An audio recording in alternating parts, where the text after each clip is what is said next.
Me piden las compañeras y compañeros que haga una pequeña evaluación de lo que ha sido el año 2016 y los logros que hemos podido avanzar en este tiempo, y yo diría que de momento hemos logrado ubicarnos en este espacio y, más importante que eso, hemos logrado colocar encima de la mesa y de la agenda política temas que hasta hace muy poco estaban completamente olvidados, ¿no?, de estas instituciones. Ciertamente la subida del salario mínimo interprofesional, con las medidas tendentes a eliminar o a minorar la pobreza energética, han sido puestas con fuerza en esta institución.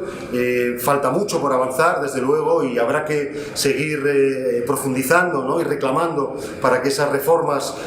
realmente lleguen y se puedan notar en el día a día de las familias españolas, pero creo que ya el solo hecho de haberlas colocado en la agenda nos da una posición muy importante para lograr esos avances que necesitamos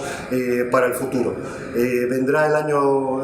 tenemos el 2017 por delante, ahí tenemos que afrontar, sobre todo, yo diría, una reforma constitucional que espero que pueda ser trasladada a la ciudadanía para que se haga desde las plazas y las calles de España y no se haga desde los despachos, ¿no?, que es lo que yo creo que pretende en gran medida la Gran Alianza. Deberemos de contar ahí con todas y con todos para hacer de ese proceso de cambio constitucional algo realmente popular y que se ajuste a las necesidades de la ciudadanía y de los tiempos que vivimos.